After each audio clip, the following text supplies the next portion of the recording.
$40 billion. Our guest on This Is America is Dana Priest. She's an investigative reporter for the Washington Post. She's co-author, along with Philip Arkin, of Top Secret America, and a Pulitzer Prize winner at the Post. Dana, thank you so much for coming over and talking with us about your new book, Top Secret America. 9/11 comes along. Obviously, the goal is to keep America safe. What happened? Well, the first thing that happened was Congress said, have all the money we can muster. $40 billion on top of what was already being spent. And a couple of months later, another $40 billion. They really opened up the pocketbook because they thought that was the right thing to do. Nobody had grasped the enormity of the al-Qaeda network. They didn't know whether there were a lot more here or whether they were coming. Mm-hmm. But the thing is, they started to learn, as you would imagine, a lot of things about al-Qaeda and about terrorism, but they never really adjusted the pocketbook. It was just open for a long time. Money is no object? Money was really no object. And what happened with that money was everyone who had an idea in the military, that's the biggest part of this, but also the CIA and the other 12 intelligence agencies that operate in the United States, they plussed up. They grew to be, at least on average, 2 times larger than they were on 9/11. And at the same time, Congress and the president said, well, here's all this money to do more, but don't grow the federal workforce because people don't like government to grow.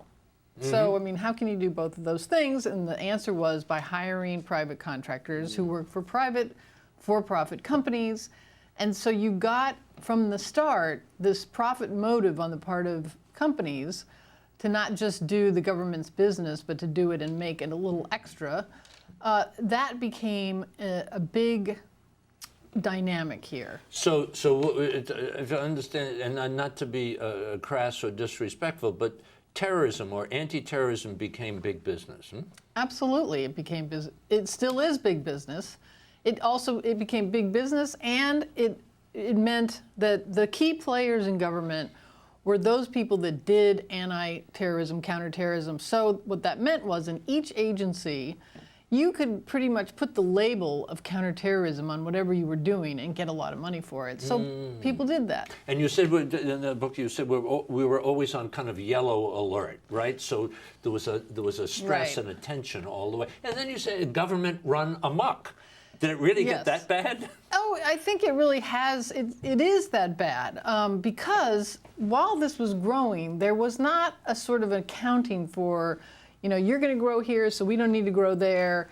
Everyone grew. There became a lot of overlap and redundancy. Agencies doing the same thing within the same agency and across agencies, and because of the secrecy, not knowing what each one is doing. And that, a program that's begun today somewhere, X is already being done by Y. There was no evaluation. It got so bad that the head of all of this, the head of national intelligence now, General Clapper, Jim Clapper, told me in an interview that only God really knows all of the super secret, the so-called special access programs that exist. It was just too big for anybody at the top to manage. And of course, that was the criticism of 9/11. There was no one in charge. So they put someone in charge and a whole bureaucracy in charge. They created the Director of National Intelligence.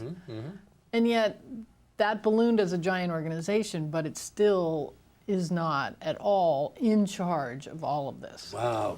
How does terrorism is real. There is kind of a war on terrorism. You have to be alert. How does the United States deal with it versus how do European countries deal with it? Because they've had their, not as tragic and huge as ours, but they have to face terrorism all the time. Right, and they have for many years before we did, obviously. And they, we have the best intelligence in the world on international networks, in large part because we have amazing technology through the National Security Agency in order to eavesdrop everywhere. So other countries, including our allies in Europe, they do what we do, but on a much smaller scale. And I would say even more what they call human intelligence, infiltrating the IRA with, people who were in the IRA. The problem with Al-Qaeda here in the United States was it's virtually impossible to infiltrate because it's a very particular culture. It's among us, it's a very different culture. So it's one thing to infiltrate, people who speak English. It's another thing to infiltrate an entirely, really alien culture. So the Americans rely much more on technology than our allies do. But we share that with our allies as well. Let me take a little break. Tell the folks at home, if you're listening in on a conversation, Dana Priest and Bill Arkin have put together this amazing book called Top Secret America, The Rise of the New American Security State. And you will be amazed as our conversation unfolds as to what is actually happening here on our very own shores. Sit tight. This is America. This is America is made possible by the National Education Association, the nation's largest advocate for children and public education. The American Federation of Teachers, a union of professionals. The Singapore Tourism Board. There's something for everyone. Singapore Airlines, a great way to fly. Punsan Corporation, forging a higher global standard.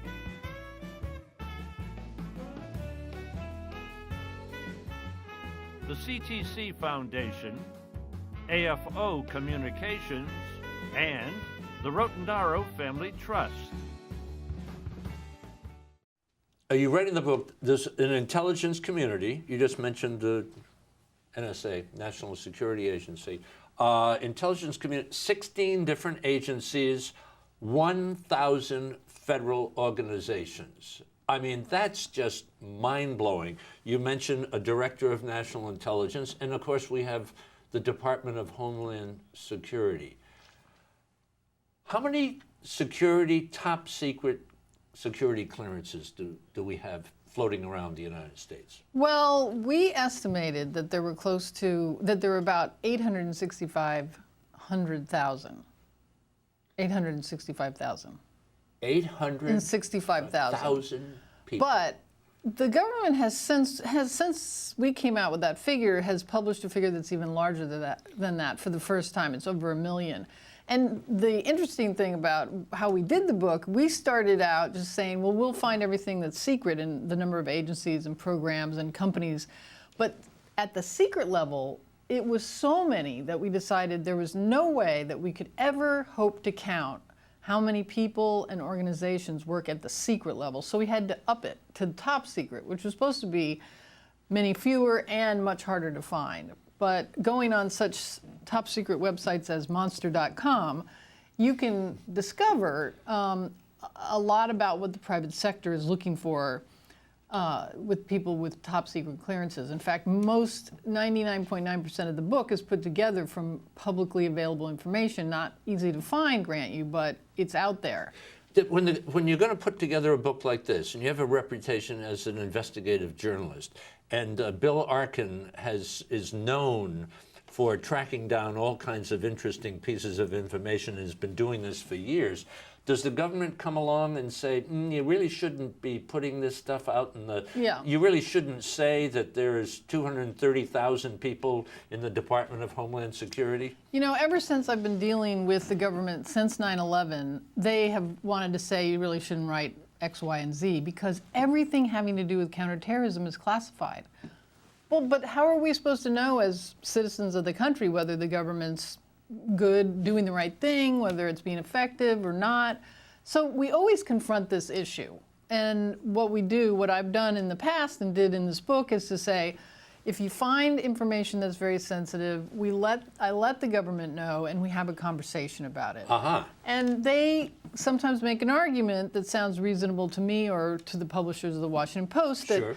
this would damage national security. But more likely than not, you can hide certain details and still get the essence out there. And that's what we did in the book. We don't include all the details that we know about all these things that we write about, but we needed to document this. We created a map of the United States and put on it all the organizations that we found. And it sort of developed as an alternative geography of the United States, where the biggest cities are not New York and Los Angeles, they're Fort Meade, Maryland, or out in Chantilly, McLean area, where the concentration of top secret organizations, and then as the sort of amoebas around them, the companies that service them are located. And you really see a different America, one that you are not allowed to see, and I'm not supposed to be allowed to see, emerge out of that map. Let me just use the term map, and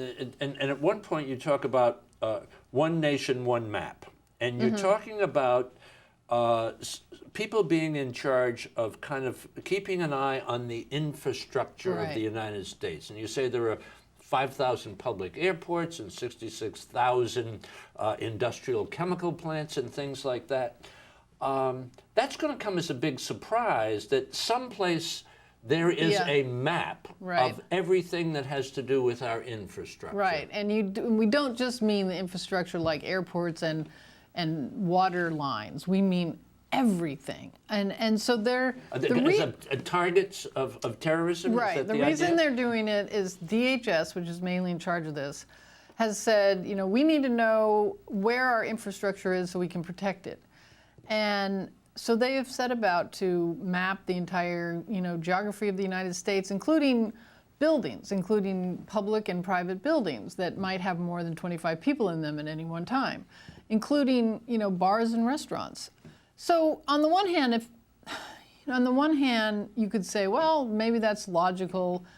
On the other hand, it gives the government an amazing tool for doing anything with that information if someone came into office who said we should do a lot more. So it is very invasive in a sense, the sort of data that they're collecting. Combine that with all the other technology that the government's now using to watch us, including biometric technology that was imported from the battlefield. Many things that were developed to identify the enemy in Iraq and Afghanistan are now being sold by those companies to police departments, local police departments here in the United States and the federal government.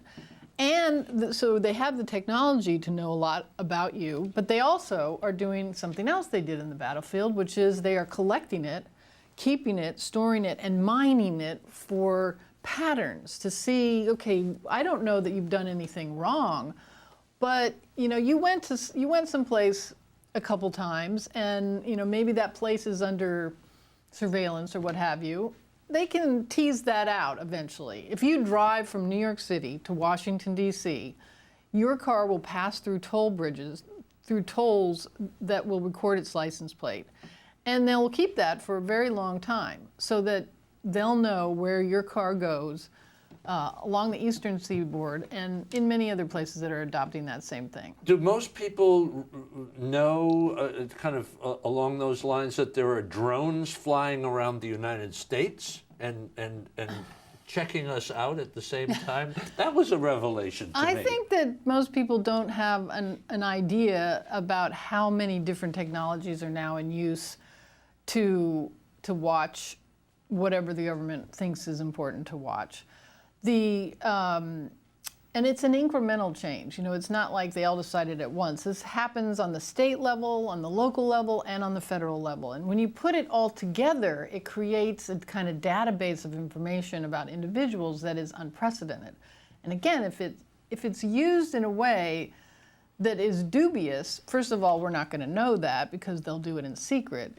And second of all, it can really, for instance, it can really go beyond what our laws right now say is permissible. And to give you one example, the FBI has a database that you could be in even though you didn't commit a crime or you didn't even tell somebody you were going to commit a crime, But you walked in front of a bridge too many times and you look suspicious to somebody.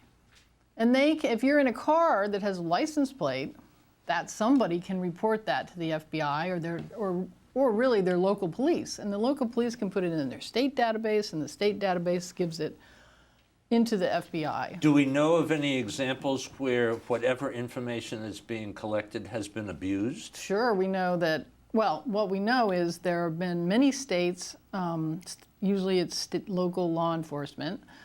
Give the Memphis thing? In Memphis, they're tracking license plates and keeping them, people who have not, again, committed any crime.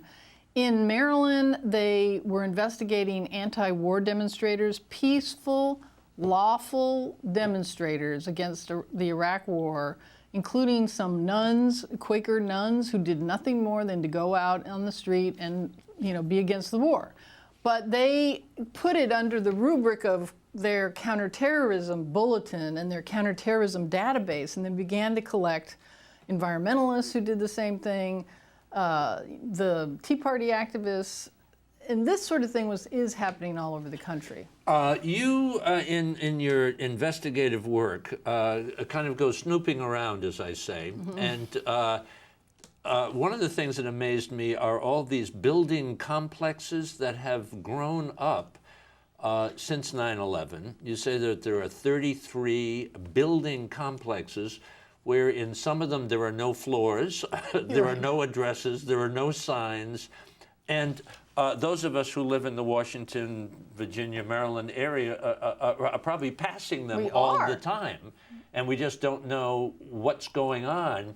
And you write about going up and, there's nothing listed on the board down front as to what these companies are, and all of a sudden the 14th or 15th floor is just not missing. Right. Well, what we tried to do is we tried really to find these organizations, and so we could get an address, and I would go out and do a lot of the scouting to see, okay, where is that located, what's it connected to, and realized something that just as you said, I've lived here 25 years and never noticed that all these buildings are doing secret things. I have an address, I have a floor on the elevator listing in the lobby. It says the building goes up to the 14th floor and my address says the 15th, and I get on the elevator and sure enough there is a 15th and there's my secret organization. Or, all these companies that they promote their signs on the outside to say, we're here in a big way. Many of them do also this top secret work. So we really did try to map this and make it concrete in order to give you a sense that it is everywhere around you. What's a fusion center? A fusion center is a place where information from various agencies, branches, units comes together, is fused together, and then there's supposed to be analysts sitting there looking at this information to connect the dots. You remember that was the thing we failed to do before 9/11. But a lot of the fusion centers, and there's more than one state fusion center. There's something like 67 state fusion centers, where on the state level, there is what they call an intelligence fusion center, looking at this information that the local police are giving you on suspicious people and putting it together and looking at it and analyzing it. And often the fusion centers, they don't have a lot of terrorism work, but they get funding from DHS, the Department of Homeland Security, post-9/11 organization, that is building a building that will be bigger than the Pentagon, by the way. DHS has really promoted this idea. Now, two things, Dennis. The secretary goes before a congressional committee, and she says that the threat is worse now than it was, some time ago. What are we supposed to make of that? I guess with everything that you know, how scared are you? How scared, it's just like overwhelming. Well, the size of what's happening to protect us. And can we be protected from every single little thing? The size of this is overwhelming. The size of the threat is not overwhelming. I mean, I have talked to many, many people within this community who will say, and we write about some of them in the book, that Al-Qaeda is nearly defeated. So to answer the question, has this made us safer? I would say no, this whole big thing has not made us safer, but there are organizations within it that absolutely have. The Special Forces group that killed bin Laden, CIA teams that go and do analysis of Al-Qaeda networks and other terrorism, the FBI counterterrorism units. The very specialized people on counterterrorism are the ones who connect the dots on terrorism, who have caught or stopped every terrorist that we've caught or stopped. So in a way, nothing has happened. Nothing really has happened. So that's a good thing. That's a good thing. And one can't argue, but you're saying that certain elements in this protection apparatus are good, absolutely excellent, working. Yes, needed, yes. and so on and so forth. And they've learned a lot since 9/11. But there is like there's 2,000 private contractors working, and you say a lot of them are just running around saying there's money to be made Right. in Afghanistan. Right. I mean, that's so we got foreign terrorists coming here and keeping an eye on that. But then are they worried about the lone wolf, the homegrown terrorists? Of course they are. But you can't protect them against everything. Well, exactly. I mean, Timothy McVeigh would not be called a jihad terrorist, and yet he did what he did. And so, terrorism so far, international terrorism, is the only realm in which politicians believe there's no room for error. I mean, you can't expect the country's government to protect against every little thing. What it's doing, though, is pretty, it's doing a great job so far in finding the terrorists who are here and who may be here. But again, it's not this large organization that's doing it. It's the small, highly skilled and experienced and very focused organizations within it that are the minority, by the way. What do you want folks to take away from the reading of the book? That it's not making us safer just to throw money at this problem anymore. It's making us less safe because you're not learning from your own experience saying, we need to plus up this organization because they have the track record. It's giving money indiscriminately still. And there's probably infighting. There's probably still information sharing that's not happening. Oh, absolutely, absolutely. And that's one reason is and duplication. The high level of classification that's still applied to everything, and that makes it impossible for our leaders to have a reasonable conversation with you and I about terrorism. What have they done since 9/11? They have done a lot. There are a couple hundred Al-Qaeda left in the world. That's it. Better now under Obama than under Bush, or bigger, or how do you size that up? Obama has continued the increase that Bush set about. Because of the budget cuts that are coming, that will level off, and in some places there will be decreases. But we need to see how they're going to do these cuts. If they're across the board, that is a very inefficient and not a very professional way to do things. Because again, there are things that work and they should not be underfunded. And there are many things that don't add anything and they should really be evaluated, and those that really don't matter should not be funded at all. Any government oversight? There is government oversight, but it is not at all what it should be. And the lawmakers on Capitol Hill who have the clearances to see this information are woefully understaffed and overwhelmed by the size of what they are supposed to be doing. Top Secret America, the rise of the new American security state, Dana Priest and Bill Arkin. I have in my hand a book. One of our underwriters is the National Education Association, and they have Read Across America as one of their ongoing projects. What does reading, you're an author, journalist, what is reading meant to you over the course of your career and lifetime? Well, to do my work, I read a lot of, there are a lot of wise people out there who know history and who can write it in a very vivid way. Or, I'm always dealing with these obscure organizations that are sometimes difficult to describe, and reading other people's great prose has, I think, helped me figure out a way to lighten up the reading on a very dense subject. And of course, it's opened the entire world. That's it. Top Secret America, the rise of the new American security state. As I read it, my eyes just were open to so many things. And I thank you and Bill for putting this terrific book together.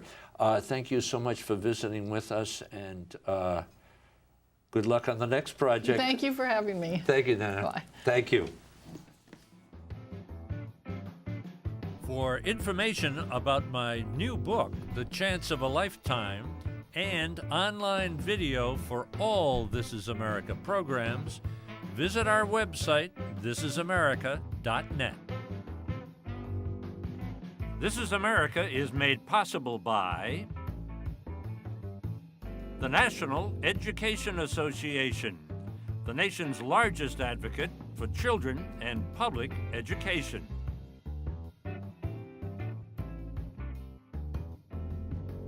The American Federation of Teachers, a union of professionals.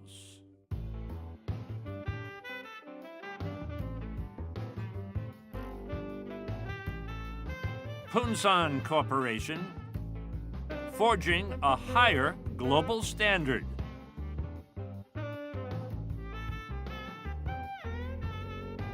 The CTC Foundation, AFO Communications, and the Rotendaro Family Trust.